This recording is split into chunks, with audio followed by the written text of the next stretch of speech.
Hi, this is Mayor Rod Mann. Thank you for joining us. Sorry we're a little bit late. We were working out some sound issues, which I hope worked out.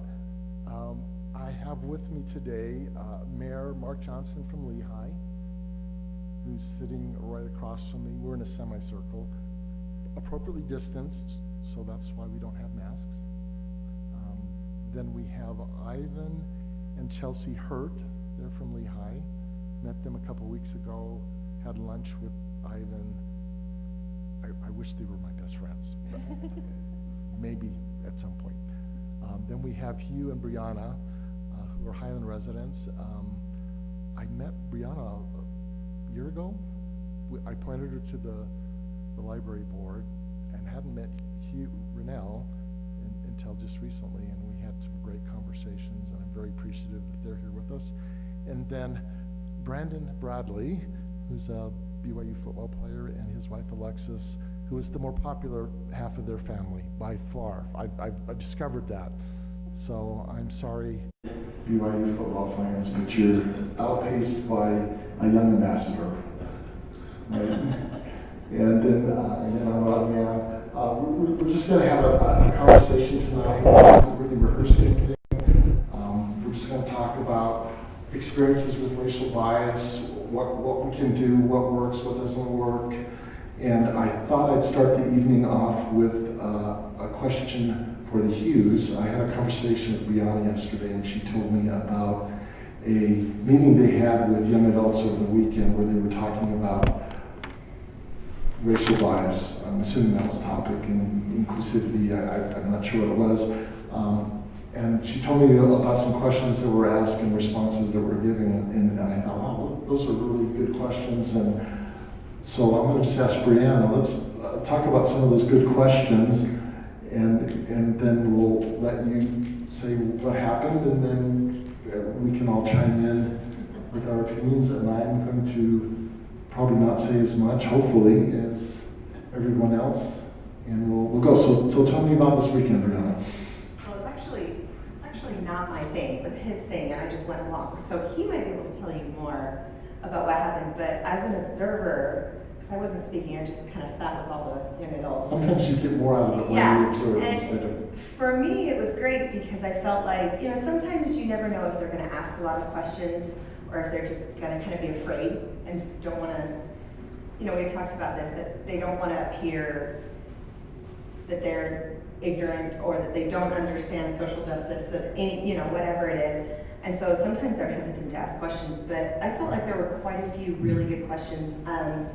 One of the ones that I really liked, and Ronell can tell you because he had a good long conversation with the young adult afterwards, was, we have kind of this back and forth between the whole Black Lives Matter and All Lives Matter, and, it seems that if you're one, you're not the other, and, and this young man, he said, so when will we get to the point where all lives matter? And he asked Ronell specifically, what do you think it's going to take? What do you think it's going to take, and when can we get to the point where we won't have to say Black Lives Matter anymore, because all lives really will matter? And Ronell had a really good long conversation with him, so he might be able to give you more insights on that. So. Join us a little bit. So just to give everybody just an insight, we were invited. I was invited to talk about how I've been able to maintain like my activity in our church, as well as being steadfast in my beliefs while experiencing some of the issues that we have in regards to racism. And it was interesting because at the end of it, so there's a lot of different topics we covered, but it was more in a religious setting, but also allowed us to actually have a broader conversation. And at the end, somebody asked the question, like, what are my feelings on Black Lives Matter? And it was interesting because I started off, I was like, well, let's think about this. And I initially said, it's like,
education, whether it's healthcare, whether it's housing, whatever it may be, employment. Those, we all can solve those, right? Like, and specifically in those people who are in a position of power, because systemic racism is all around if those people who are in a position of power, how they're leveraging that power to keep a certain group down, right? And so if you really want to change it, how do we do that? And it's by taking away those areas. And largely the population of that were in attendance were white young people, and I said, hey, you are in a position of power to change this. We all are, but literally you are in a position of power. If it's not you, or if it's somebody you know who's in any of these areas where they can actually help to change this, then they can speak up, have a voice, and then advocate for change so we can take away some of those areas that, lessen the likelihood of all lives truly matter. So I thought about this, and so I have an opinion. It's not qualified, but I have an opinion.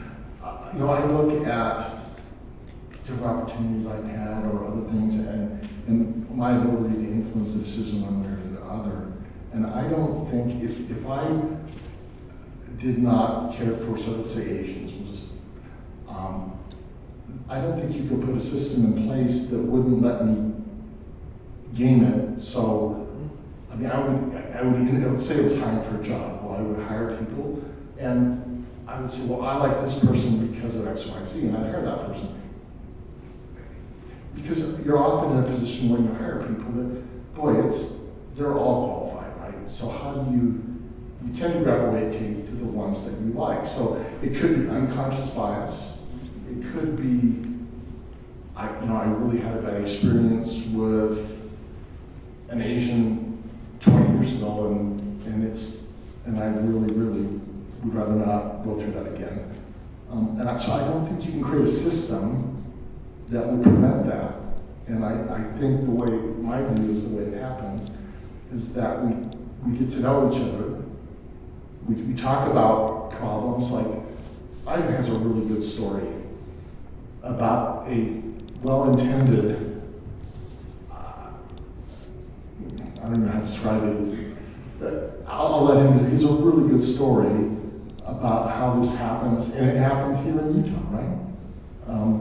So, you want to share it? All right.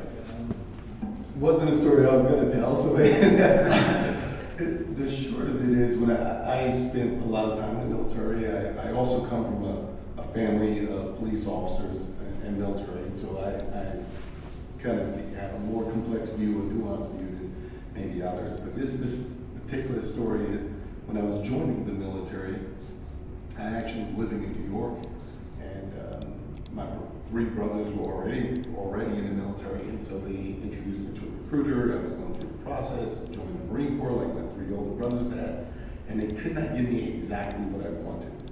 And there was actually a unit here in Utah, a National Guard unit, that was able to give me exactly what I wanted. So I took the test, passed everything exceedingly well, and the recruiter in New York was recruited in Utah. And so since they had sent this guy to me, he's already ready to go. He'll bring all his paperwork. This is like calling a used car salesman and saying, I've got $20,000. Do you have anything on the lot that's under $20,000? And I need to buy it in the next 30 minutes. I mean, it's, the recruiter did no legwork. He was just going to get it. So I fly to Utah, meet with the recruiter, and this story has a lot of nuance, exactly like the way you said, where it could easily be misunderstood or easily could be said you were jumping to conclusions. Yes. So I'm just going to jump to the final statement. At a point, the recruiter says, look, yeah, you're well qualified academically and scholastically to be able to do this job. But, and I'm trying to say this as precisely to his words as I can recall, there's not a lot of blacks in the intelligence, and you're not going to like it, you're not going to do well. You're a young black man raised in New York, you're going to be around all white people, and you're going to hate it, and you're probably going to fail out. I really think it would be better for you. I have a radio repairman job, and I really think you'll do well. There's a lot of blacks there, you'll really enjoy yourself. And I truly felt in my heart that he felt he was doing what was best for me. And by absolutely no means would I think he would have felt he was being anything other than giving guidance that he felt was good. Clearly, as a parent, if you heard advice like that given to your child, you would not feel that was in your child's best interest.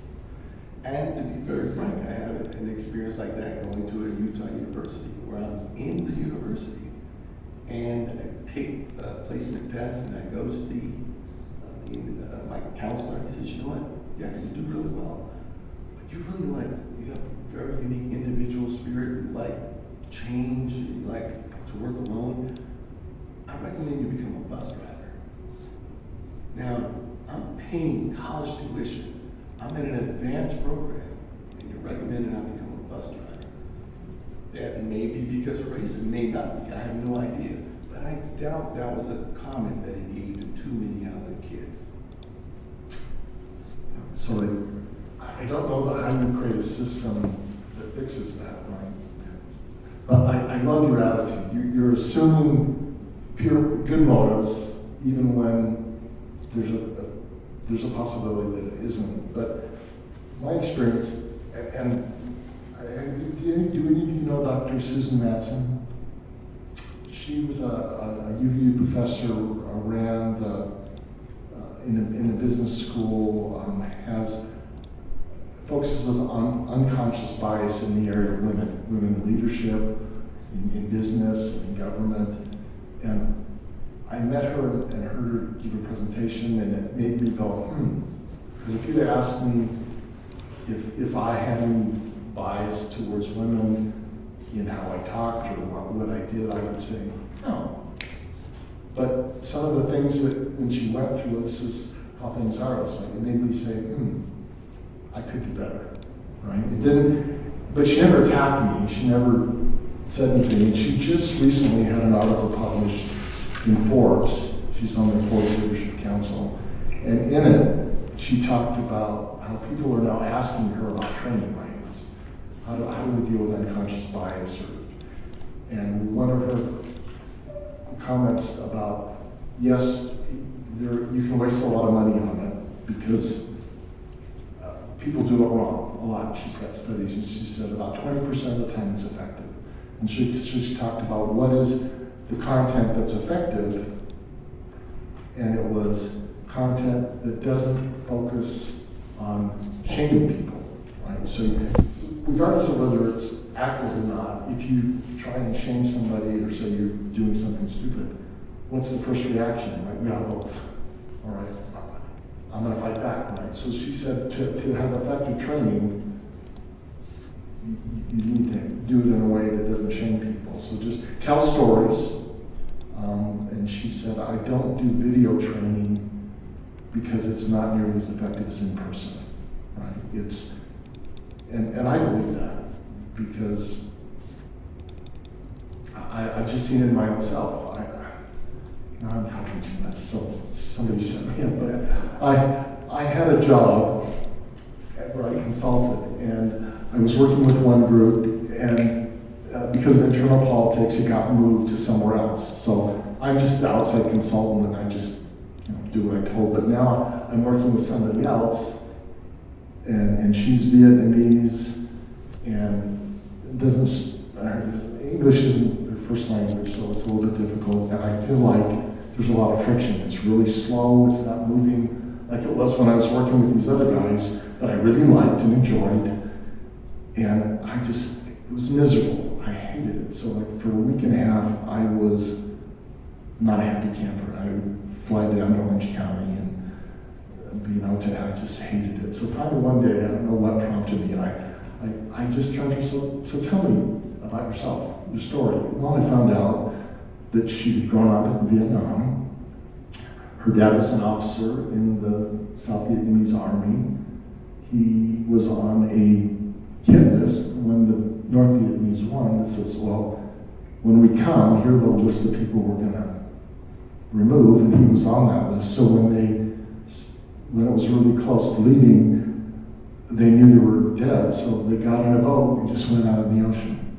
And no idea if they'd get picked up, but they knew if they stayed, they were not going to make it. Well, she got picked up, and then they went to Guam, and then they lived there, and life, and then they would share it. And in the span of about 15 minutes, I went from hating my life to, wow, I'm sitting next to a really cool person who's done some really hard things, and it was instantly better.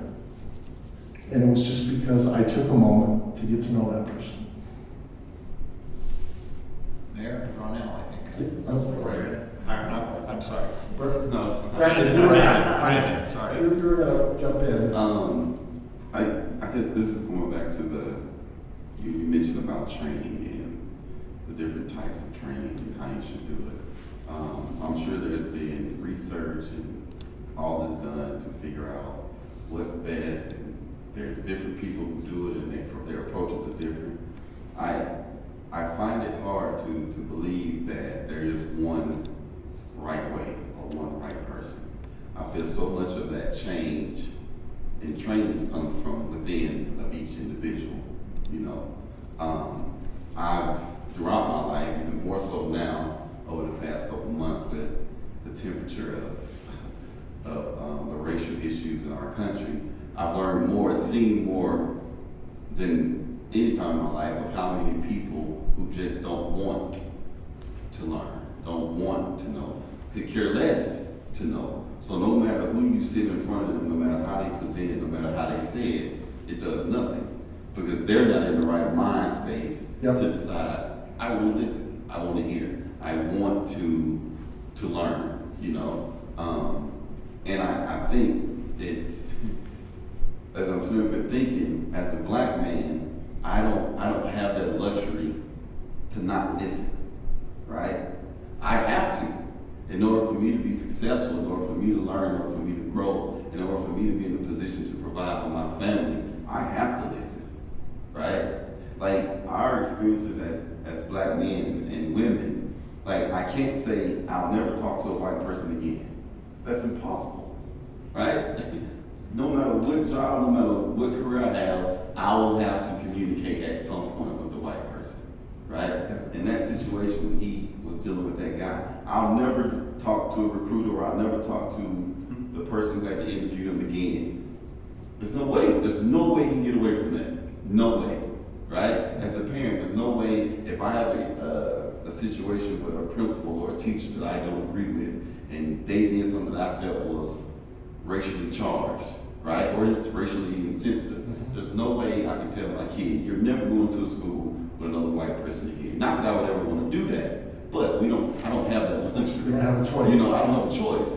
So as black people, as African Americans, we have to learn to adjust. We have to learn to put our personal bias aside as much as possible. Because we know at the end of the day, at some point during the day, I'm going to have to interact with a white person. In a lot of those cases, that white person has power over me, right? My career has power over me, right? The person I work with to purchase my home, right? Like, I can't get away from it, you know?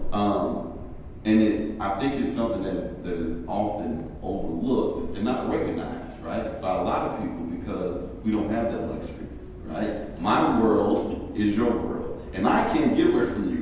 Right. Right? I'm sorry. There's no way, right? There's no way. And not, like I said, once again, not that I ever want to, but it's just like a perspective that I think is very often overlooked.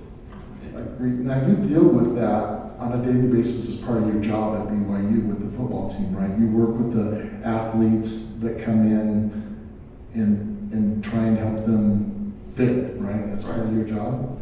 So are there any experiences in that domain that are interesting and terrible? It's like a loaded question. It is a good question. It's interesting when you were talking about like the systems, but people are part of the system. And I've seen a shift from when I attended BYU as a student and seen some of the people that are in these decision-making roles now currently. Is there a difference? There is a difference. And I feel like that difference, it's important that we recognize it. And we've seen that even with Brandon's career and his time at BYU, that there are some guys that I knew when I went there, and they were kind of nobodies, but now they're in power, and I feel like they want to listen to his perspective, they want to listen to the Black students' perspective, and because of that, I feel like there is some progression being made. And so when people in those positions are willing to listen and to learn and to recognize that their life experience may be so different from someone else's, which I feel like I've learned this firsthand growing up as a minority in Provo, Utah, and then spending time with my husband in the South. And the things that I thought, I quickly realized this does not work here. And my experience in Utah is so different from this experience here, and I can't take my knowledge and apply it here, and it's not, I'm right and everyone else is wrong. It's more of, wow, this is so different here, and I have to recognize this, and I have to recognize that my life experiences are different than Brandon's life experiences, and my privilege is different than Brandon's. And it's not anything to feel bad or guilty about, but I have an opportunity to do something with that. And so it's interesting because I feel like, I mean, when you watch the news, you might feel one way, but I feel like probably all of us could say there are conversations that we're having right now that we could not have last year or the year before. Not enough. There's always interesting situations. I think that it's become pretty common, and I feel like because of the temperature in our country, it's probably more common to get into these situations where things get a little awkward, people don't listen, people don't understand. And we talked in our last gathering we had about having the token Black person. And this goes along to what my wife was just saying about some of the people who now are in power, or I won't say power, but have a little bit more authority to make changes. And in a lot of these situations, because of their desire to make change and create change, me being the only Black person doesn't feel like I'm the token. It feels like I'm the person that they feel comfortable with to bring in to help them see the bigger picture, right? To help them to make change in a place where there's not a lot of Black people as employees, right? So I've had tons of opportunities to talk and communicate and to share and to express and advise and counsel about my perspective and how I see things and how our athletes see things and how those things can be changed and adjusted. And I feel like probably and I hope I don't get in trouble for this, but probably for the first time in any of my experience as an employee or as a player, I truly do feel like there's people in the right positions that want to create a better atmosphere at BYU for the minority students, which is a blessing, you know, and it's a powerful thing when these students can recognize that and feel that. So you can see that, you can see change happening. Yes, exactly. I just want to add to that because I think it's interesting. To your point, Brandon, I went to BYU twice, and since being back in Utah in the last 4 years, I've developed a lot of relationships with people there. So when this all started happening, I just sent them an email saying that if BYU is the place to enter to learn and to go forth to serve, this is a prime opportunity to do that. And give them a couple of weeks, and now, you know, to your point, the receptivity of folks there they're very much more open, right? You talked about a position of influence they have to be able to make those changes, to do something different. It's there, right? And I think that's interesting because I think not only do you see that at institutions like BYU, our conversation started, and what we're doing in Highland started because we had a conversation and there was more reception to talking about what do we do in our local community to help create that change, right? Because part of that is people have to be open and willing to do it, right? And you're always going to have people who don't want to do that. And It's interesting, I have one of my favorite authors, modern authors, I guess, is a gentleman by the name of Adam Grant. He's a professor at the University of Pennsylvania, and he'll send out little quotes and tidbits every so often, and he sent this one out. So it kind of goes along with what we were just talking about. He says, "You can't fight willful blindness by shoving information down people's throats. Facts are band-aids. They cover gaps in knowledge, but fail to treat the root cause, a lack of desire to learn. Ignorance is a choice. Curiosity is a cure. It motivates people to educate themselves." And I love that because that's literally, I think, what we're experiencing. You have so many sides of it. Like, and for me, it's like, what's your level of curiosity, right? Are you willing to step into that uncomfortableness? Because I believe, to your point earlier, Mayor Mann, that shaming doesn't work. But I also believe that shaming can be something to hide behind in terms of people saying, well, I'm feeling shamed. And the real question is, what are you feeling, and what is that creating in you? What desire is that creating into you? Are you willing to go step back and hide more? Or are you saying, well, this is an uncomfortable feeling. I'm characterizing that feeling as shame, but is it a different feeling that I'm feeling? Because I often hear that word shame, and it's an easy, like, okay, if I feel shame, I'm gonna drop away from the topic. Hopefully when I say the word shame, no one want to continue to have the conversation because they're gonna be like, oh, it's causing, division and that's not hopefully the intent, right? But when I read this, it's like, when you hear things, is that creating more curiosity in your mind? And if it's not creating curiosity, that may be that they're feeling you're shoving information down their throat. So they're not in a place to really understand and open themselves up and have a desire to learn and to be more curious. And so it's interesting because I think there's a lot more curiosity today. And I think there's a lot more folks willing to actually open themselves up and to have the conversation, even though it may be very, very uncomfortable, but they're really trying to be more curious. And I'm sure many of us have had so many conversations where people just call me out of the blue or text me, and they're just like, I just need to, I need to understand this, and they've told me their revelation about what they feel about these things, and they're like, I'm not sure why I didn't see this before. When we worked together, was this the way? I'm like, well, yeah. Right? So I went to BYU twice as well, and I got a ticket both times, so I said, I'm not going back. I'm going to actually back us up just a little bit, because we're talking about a lot about change and interest in change. Yeah. To your point, do people feel like there's a need for change? A lot of people don't. And a lot of people feel like this is just an outcry or political correctness or some other version on that string.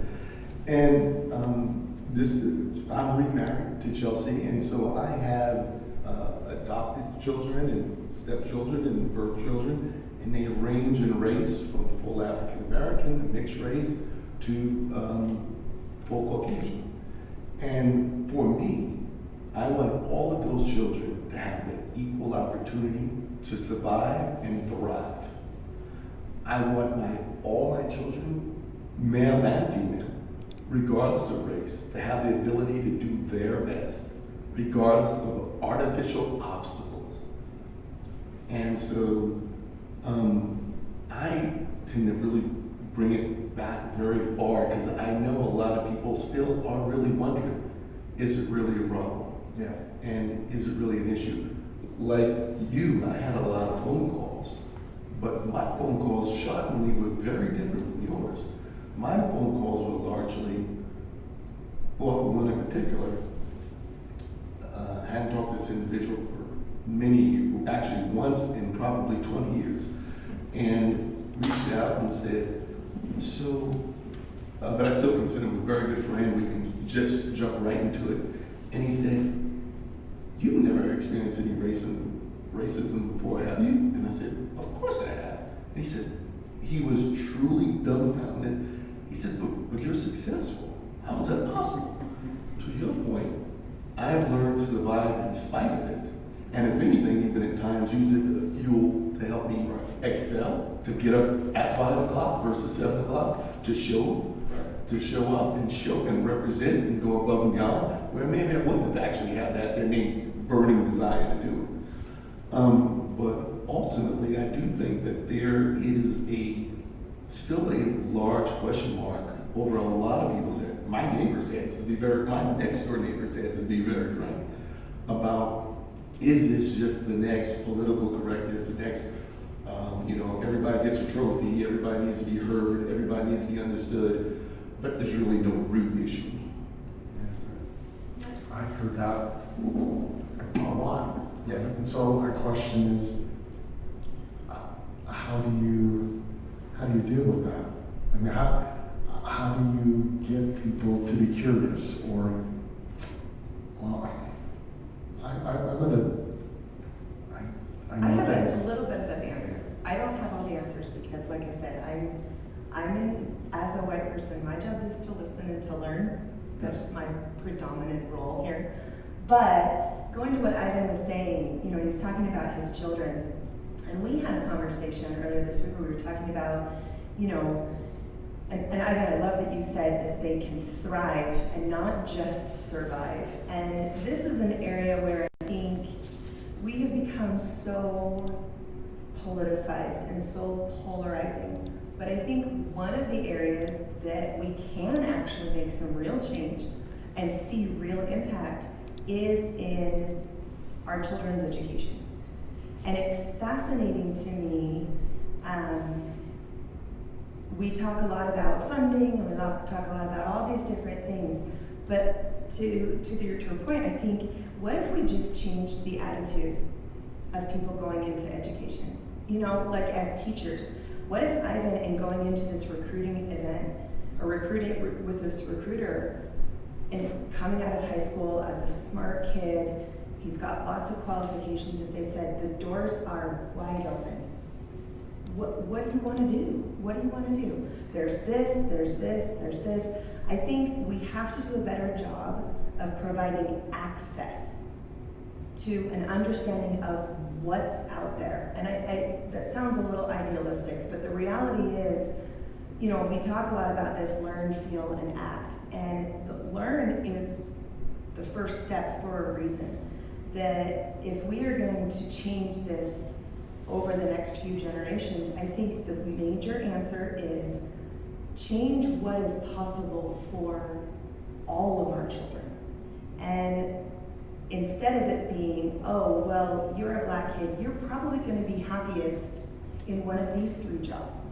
Well, what if his math scores are off the charts? What if he wants to be an architect? What if he wants to, And I think when you think about it, it's easy to get all the adults involved and all political and everything like that. When I think about the impact to our children, that is motivating. That creates a humility and a curiosity in me that I want to do better, because like I said, it sounds idealistic, but our children really do deserve better. Not just black children. All of our children deserve to be in a better environment, in a better society. It enriches all of their lives to do that. So Chelsi, I'm going to pick on you because you told a story that brought tears to my eyes about one of your children who was white, and a dialogue that he had. Would you, can it prevail upon you to share that? Sure, because I think, like everyone is saying, when you see the understanding of race and experience play out in the very most innocent and, kids who come into this world as beautiful blank slates and then are shaped by all of the influences around them, systemic, cultural, family, community, all of those things, it really becomes revealing about how those forces shape those little souls. And so we have our youngest son, who was 6 at the time, and we were going camping. This little boy is blonde-haired and blue-eyed. His father passed away when he was a baby, and I remarried Ivan shortly after that. And so Ivan is the only dad, really, that our son has known. He calls him dad. He absolutely sees him that way. And I had gone in early to the campsite with our kids. We were going to be there for a couple of days before Ivan left work and drove down to meet us. In the neighboring campsite was another small boy who connected with my son, and they became instant best friends. They were glued at the hip for the days that we were there playing together. And I would overhear their conversations, as you do when you're a parent. And on the day that Ivan was coming into town, or into the campground, not town, I guess, the opposite of that, when Ivan was coming into the campground, a few hours before he was there, I heard our son say to his little friend, "There's something I need to tell you about my dad." And his friend said, "Okay." And our son said, "My dad is black, so do you have any questions about that?" And his friend said, "How can he be black if you're white?" And our son said, "Because my other dad, who was white, died when I was a baby, and now my mom married my dad who's coming." And his friend said, "So he's your stepdad?" And our son said, "No, he's just my dad." And then his friend said, "That's cool." And he said, "That's cool." And they started talking about a humongous spider, and on they went. What's heartbreaking to me in that story is that at 6, our son was already aware that there is something about race that people have potential to respond to in a way that doesn't feel positive and doesn't feel safe to him and his family. What's hopeful for me in that story and experience is that at 6, this child is using his power and his voice and his opportunity to educate and share and protect his family. And the friend was, okay, no big deal, right? And just Yeah. life moves on. So Yeah. there is hope with our youth that we can become different, right? Very cool. So I'm glad he's here just for that. I think that's a pretty cool story, and just going on what you said, it's crazy at that age that not only can he recognize it, but he feels like I need to jump on it before my dad gets here, before the eyes start, who is this, and we were riding on the river trail. Me and my wife and kids on their bike, and just out for a walk, during all this, it's not much to do. So we go, the kids are having a blast, they're running around, riding bikes. As we get ready to come back, we kind of are sectioned off. So it's my oldest daughter, then my 2 youngest are coming in front. I'm right here, then my wife is behind me with our oldest son. And this little kid's coming, it's a white kid, he's riding his bike. And he yells, "Move, dummies," right? So my wife turns around and is like, "Hey, be nice. You can ask it in Right, that's nice, baby. That's it." So my son slows down so the kid can come through. And as he passes, he says, "Black people," right? And shakes his head as he rides through, as if we had done something wrong, right? And in that situation, obviously as a parent, your blood goes to the roof, right? You're upset. I said, "Where are your parents?" Right. She was trying to find out his house, and the kid, obviously was not trying to hear it. He didn't want to say that anyway. Obviously as a parent, going back to what you were saying, like, I want my kid to be respected just like any other kid, right? I want when kids see my kid, be like, "Oh, let me go and talk to him, let me get to know him," right? Not let me talk to him because he's black, not let's avoid him because he's black, but because he's another kid of the same age doing the same things, right? And as a parent, you have these situations where you have to obviously take the higher road, right? And while dealing with your own personal emotions, you have to figure out how to teach my son, like we talked about, to deal with this and not let it affect him negatively, not let it slow him down or change how he sees himself, right? So now we have to figure out why I'm trying not to kick this little kid off his bike. right? What do I need to say to my son, right? What do we need to say to our son so that he can move past this and continue to walk with his head held high? We get home and of course he's emotional, right? He falls into my wife's arm, he's crying, you know, and at the moment when it first happened, you know, my wife was kind of like, what did he say? You know, and I'll tell you later. You know, he didn't even want to talk about it in the moment. But you have those issues where, once again, going back to what I was saying about the lack of luxury that we have as Black people to avoid situations like that. Like, I don't want my son to think every white kid is like that, right? I don't want him to grow up to think that every white person is like that. But I do have to teach him that there will be some people that it'd be better for you to avoid, right? There will be some people who will dislike you because of the way you look, will dislike you because of the way you carry yourself, will dislike you because of the way you think. And that's okay. You still have to be comfortable with who you are, right?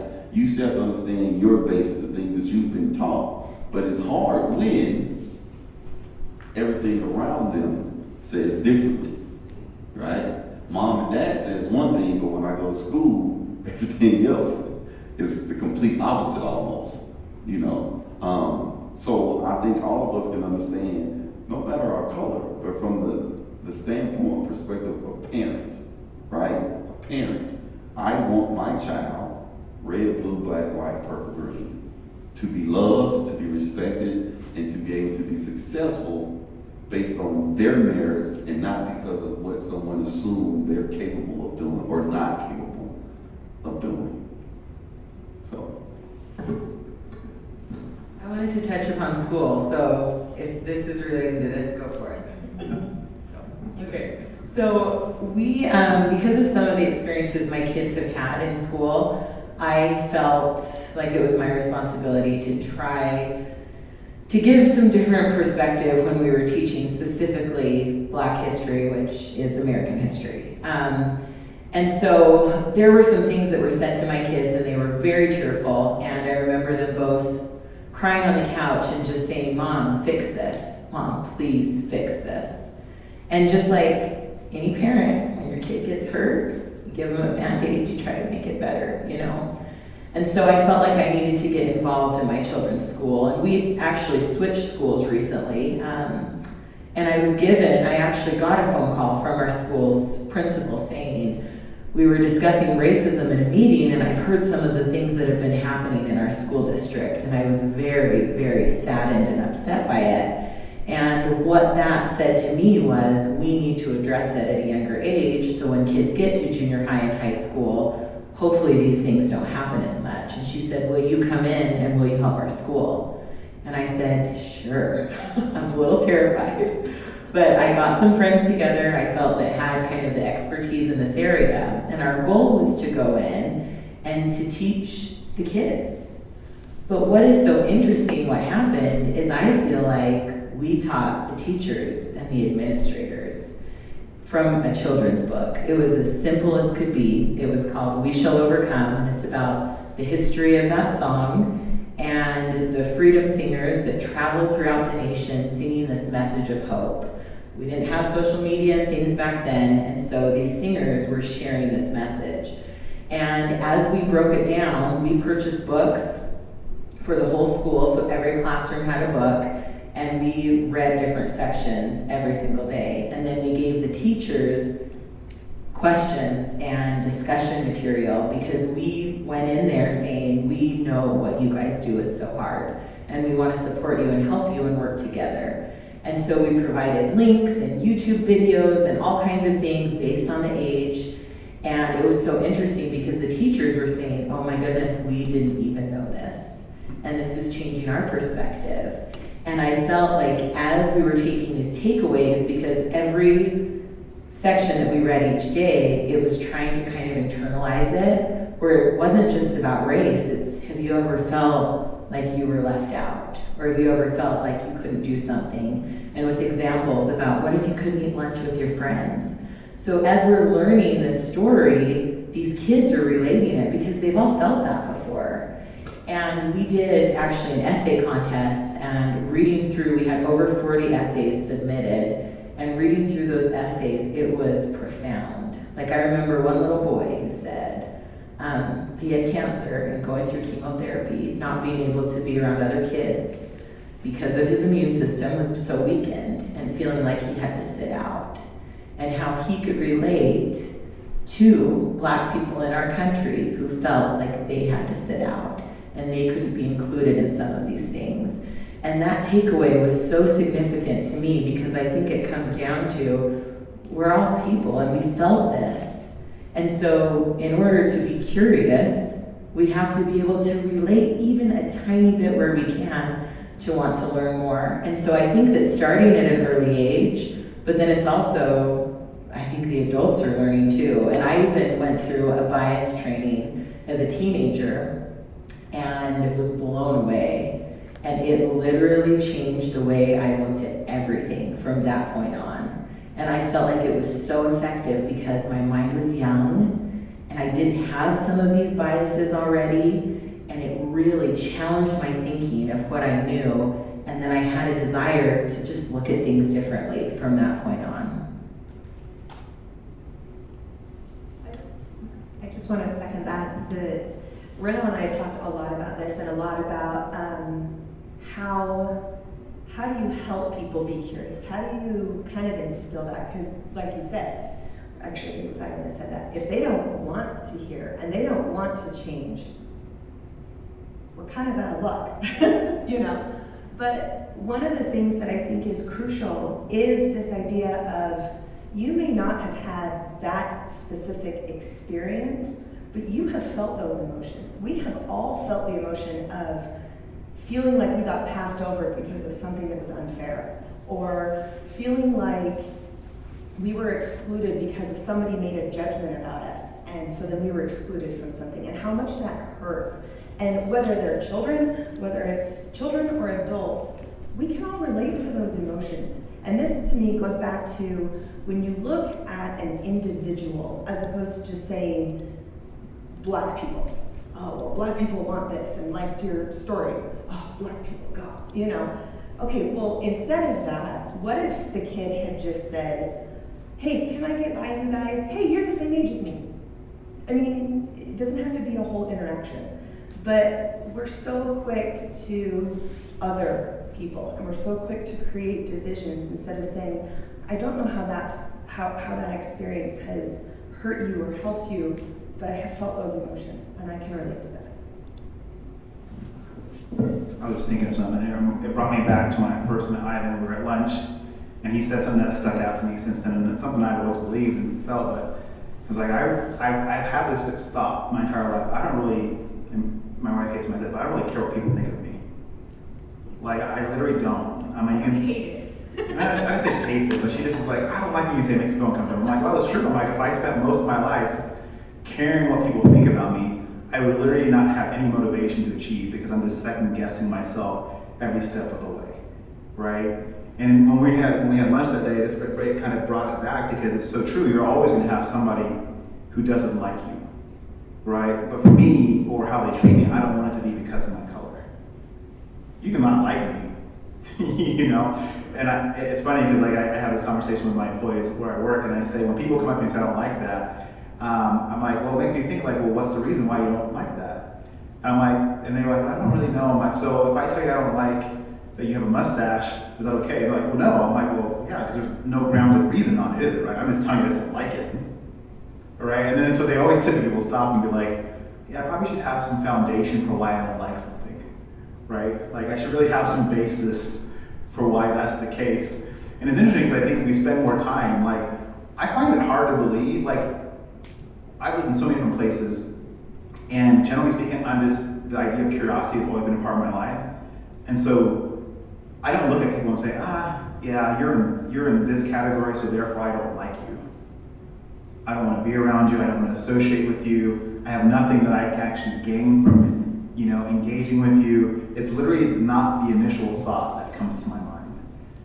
And I think that's something when we talk about change, we can all choose to change that, right? Because that is literally making a choice that I've already created parameters, criteria, or characteristics, or attributes that in my mind, I have said equal this, which means they're less than, and therefore I'm going to make sure that when I interact with somebody, that that's where they belong.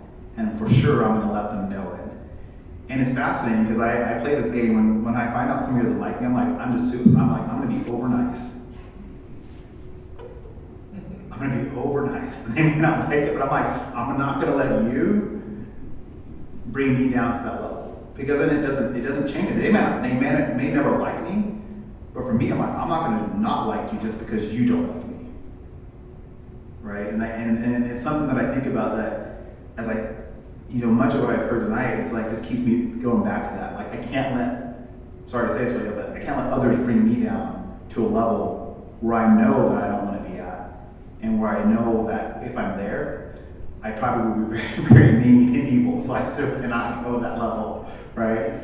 But it's just something that I thought, I've been thinking about a lot, especially since our conversation at lunch, of like having that perception, that perspective on who I am, my value, and what that means for me, regardless of what other people may think because of what they've seen on TV, what they've read, or what they feel they're impressed to feel when they see my skin color.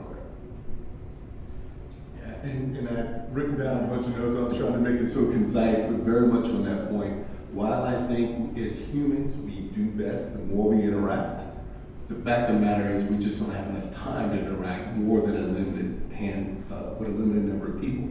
So my ask is, even if you don't like me, I went to war 3 times. For you to have the right to wave whatever flag and say negative things about me, and I truly believe in that. All I ask is, have those feelings, but if you're in a position of power, if you're the receptionist, don't prevent me from getting that job interview because of my skin. You can dislike me all you want, but still don't hold me back if I'm qualified. If I'm looking for that house, you maybe think I can't afford it or I shouldn't live here, but still show it to me. And so just separate your person, be the people that people in this valley say they are.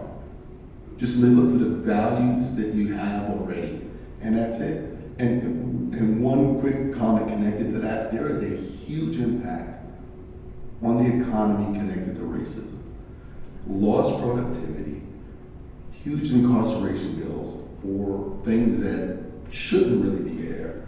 And to be very frank, our country cannot afford that right now. While I want the world to have kumbaya, I'm not gonna lie, I want America to succeed as well. And every dime, every moment, every bit of energy that we put into this type of thing robs us from competing on a world stage that all of our children will have to compete on. Period. I've been getting a question quite frequently from my friends in this area is, well, I don't have any interaction with Black people or any other minority group, so why is this something that I need to focus on and teach my children about when our world is really white? How would you guys answer that question?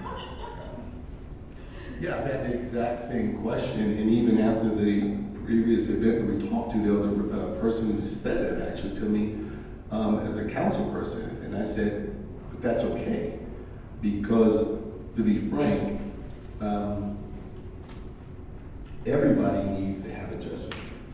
The fact that a 45-year-old Caucasian woman isn't going to go up to a 20-year-old Black man and talk to him and change his mind, that's okay, because he, on this topic, isn't necessarily one you need to talk to. On some other topics, he is. And so within your demographic, I am sure there are people that you can affect and move and at least open them up to new possibilities. Not make them jump the shark, so to speak, but at least move them to, maybe there's more here than I originally thought, and I should be interested in learning a little bit more, or investigating, or at least not completely stonewall. Even if you've never seen another minority in your life. I would add to that just saying that we have amazing content access in this world, from literature to things that are online to film to, there's so many opportunities. Even if you live in a demographic where you don't know a single Black person, There's a lot of content out there that you can find that champion Black voices, Black experience, and that's at least a place to start. You know, if I could say something. So, Brandon, your story bothered me on the trail, right? That just bothered me to think that would happen in this day and age, right? So, but Alexis, what you just said on that response, that just shocked me. Okay, that shocked me a lot that somebody would respond like that. So why do we have to care? Why do, you know, we live in this society, why does it matter? You know, it's kind of interesting. When we were at lunch, and I brought up the whole idea of kindness, right? Because, yeah, I just finished reading a book, and it was a difficult book to read, but it was about people being mean, right, to other people. And as I read through it, the whole thing of kindness came out. And Ronell, did you have the book with you? I don't. But I think it was something. Show me a picture. Is that what it was? Yeah. Show me a picture of the book you was reading. Being Kindness or something like that. The War for Kindness. Yeah. Was the name of the book. And it was just so funny that happened right at that point, you know. But these stories that are difficult, right? That like, how can people react like that? Like that boy on the trail. I don't know anything about him, but I can tell you right now, he'll never be successful in his life, right? Because you have to be able to change. You have to be willing to, and kindness is the gateway to change, right? It really is. And when somebody says something like, well, why do we have to worry about this? That's just ridiculous, right? Because you have to be able to be empathetic and understand people, you know, in the positions that they are in life. So. No, and I agree with that. The idea of kindness is it's actually interesting because I need to get to this book, but it essentially says that we've gotten less kinder since 1979. It actually puts the time period in there. And I'm actually going to say that I probably believe that it's having access to technology has probably made us less kinder, right? What we were saying is, you don't have to like me, but you can still be kind and polite to me, even if you don't necessarily like me. You don't have to, yeah, you can still be kind, respectful, decent, right? And it's interesting because when you raise that question, it makes me think, you know, it automatically makes me think like, well, what's the perspective here? Like, is the perspective that I have an opportunity to be kind, to develop more of that, to develop the opportunity to engage with other people, because that's going to help me to have a better perspective, right? And it's interesting because when I hear questions like that, the first thought that comes to my mind is my life depends on it. Like, not like in the terms of I will die, maybe, but in the terms of I want to thrive.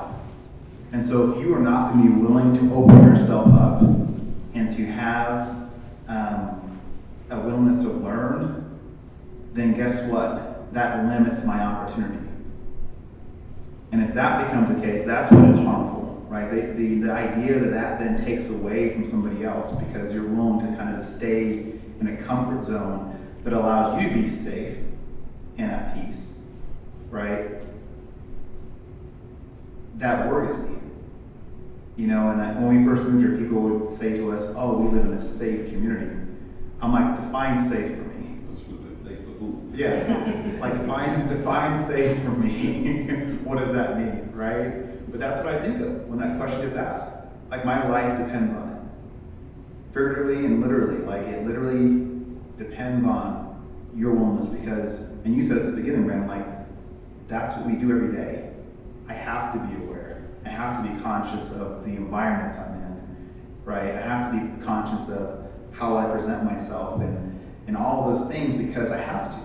So when you ask that question, you put it on the opposite side, you're saying that you don't have to be, is what I'm hearing.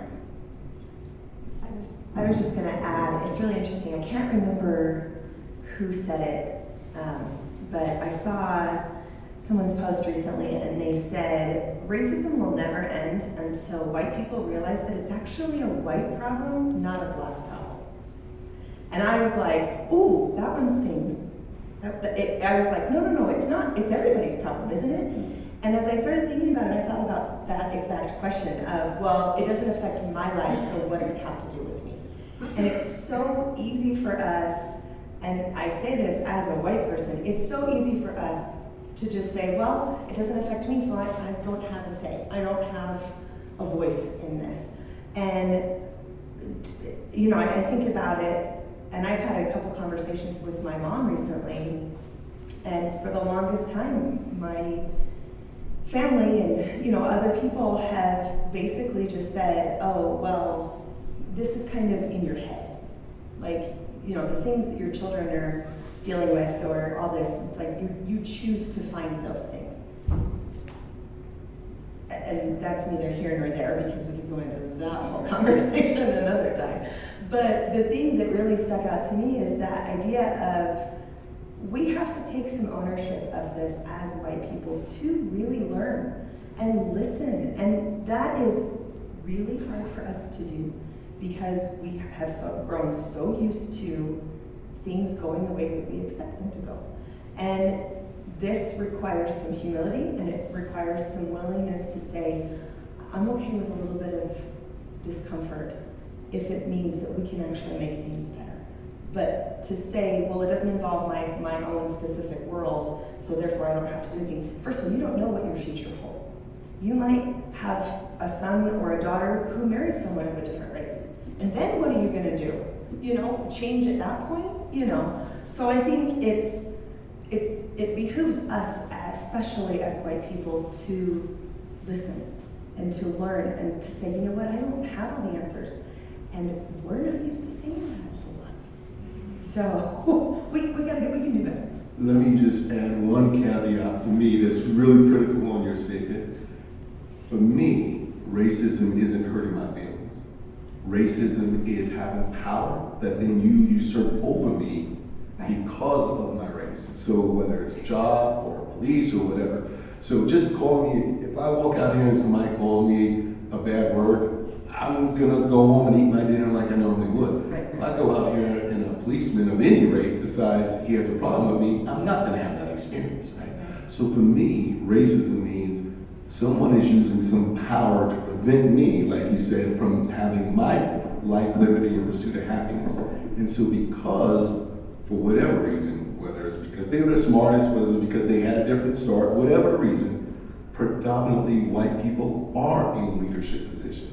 And so as a result, predominantly white people have the ability to have that authoritarian racist response. Not that black people or Asian people or any other race don't make comments about men or women or your skin or your height or your this or that, but that ability to affect my life, not hurt my feelings, but affect my life is where it crosses the line for me. Well, and Ivan, in a lot of my conversations, I've had to literally give the definitions of what racism is, what prejudice is, and what bias is. Because there's a lot of confusion with that term, with racism, and there is a power above another group. And without understanding that, then I think there's a lot of misconceptions of like, well, I've experienced, you know, someone didn't like me because I was white, you know? And yeah, they are prejudging you because of your skin color, and that is prejudice and that is wrong. But we have to understand what the definition of racism is, because that's really critical to this conversation. Aaron, do you have any questions? No, so they're all listening, that's a good thing, right? We hope all two people, we know two people are. Thank you for coming.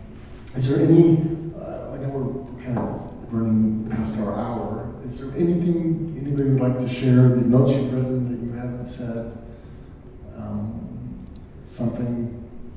Ivan's been keeping a whole bunch of notes. I know, I'm watching. Yeah, I've got paper. The short of it, for me, it can be really confusing. And you can go on YouTube and you can find a video of a black person calling white people devils and everything else. Just like you can go on YouTube and find the video of another race calling somebody else something. All I ask is either for you to take the time to get to know people or make the conscious effort, if you don't have the time, to not hold it against them. I will tell you personally, White men are not the threat to me. Many have hurt me, many have helped me. Every black man is not my brother, just like every other race is good and bad. No exception. Thank you. You're always really succinct and dense like the book I shared with you. Not dense in the bad way. Compact, good information.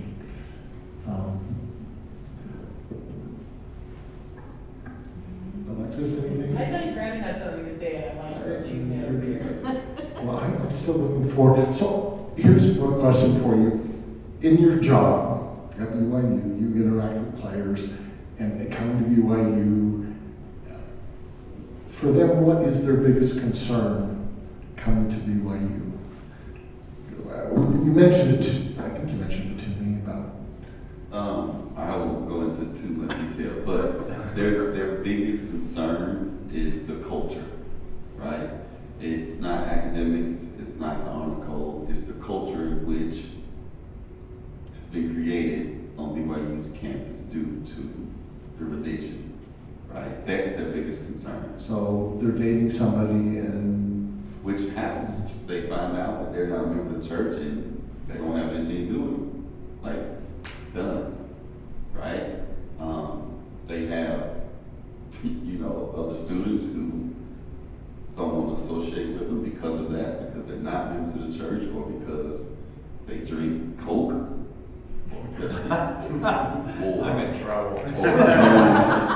or burn incense in their apartment, right? Like, it's a ton of things, but the culture is what causes the most issues for them. Well, and we had some girls over, some athletes, once for dinner. We have the kids over as much as we can, but like they were asking us questions like, how do you guys handle it here? Like this is a lot harder than I thought, and I thought I was coming to this religious, Christian, kind school, and I'm hearing all kinds of things. Even friends that their roommate switched dorms because she didn't want to room with a black person, And some of these things that are said even in classes, but this story really stuck out to me, which I know it was one incident, but it makes these kids feel unsafe in our community as a whole. But it was two black girls singing and dancing and crossing the road, and they were playful and silly and happy and probably kind of loud. And this man on a bike rolls up and yells at them and says, "You stupid N-word, why don't you go lynch yourself?" And feeling like these are my neighbors. This was today, like within the last. Definitely. I'm always careful with stories I share. But like I felt like I had to vouch for my community and the people that I love, because here they are saying I have this situation. Do more people feel this way? Am I safe? Should I not walk around to my classes or down the street? And, it's easy to dismiss it and say like, well, yes, that man was out of line. He shouldn't have said that. That's wrong. But it's like these kids come from somewhere else where they have a community, they have a family, they have a support system. And then they come here and they have one incident, and then two, and then a couple more, and then they're questioning themselves.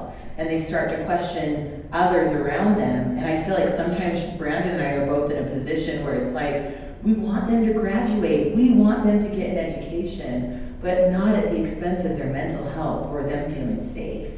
And so it's tricky sometimes to try to help these kids where we want them to thrive, but we also have to validate the experiences that they're having. And it's really tricky and hard. Okay. But that does validate that, and I've heard this from a number of people. We don't have a bias problem here. Why should we spend time on it? From their point of view, they don't see it. But a lot of this stuff is unconscious, and even if they don't personally experience it, you're often in a position where you can change a heart, because you can see it happen sometimes, even if you don't feel that way. But it's a tough thing. Like how do you get people to be interested in this especially like today's world where we've got COVID, you might not be having a job. It's just another thing I have to worry about. Well, kindness, right? Like we were talking about it. Kindness fixes a lot of problems. In fact, most problems, right? If we were just kind to each other, this just wouldn't happen. But we're people, we're human, we make mistakes. We're gonna say things wrong. I'm gonna say things wrong tomorrow. But the older you get, you learn, okay, it's easier to apologize, right? Because I realize how imperfect I am. Mayor? Yes. I was going to say, and this to your point, Adam, kindness actually doesn't mean you have to like somebody, by the way. No. I think that's misinterpreted, right? The thought, you said a thought, and that was the one thought I had, and then the other one is, it's okay to be uncomfortable so that we can all be comfortable. And I think that idea, people saying like, hey, it's going to be uncomfortable. This whole topic, this whole conversation, trying to make a change is going to be uncomfortable because when you've been down the path too long, we all know this, right? The older you get, the less likely you're going to change, right? But that change, being uncomfortable, hopefully leading to change, will hopefully provide an atmosphere where we can all live comfortably and thrive in the right ways that we feel like we want to thrive in. Yeah, and I agree. You don't have to like somebody to be kind, but there's a follow-on. If you're kind to people, you might will end up liking them. Right? So it has kindness has a side effect is that you end up liking people and having lots of friends you didn't think you would have. Well, kindness is often about your own persona. It's your own personality. It's your own spirit, right? It's not necessarily about making somebody else feel good, and you probably think it should be, but in reality, it's about changing yourself. So. And that's what we're asking people to do, right? Take a look inward, just be a better person. And I personally want to thank each of you for coming, because I am touched and by getting to know new people, and I think you're all wonderful people. Even Mark. We joke with each other because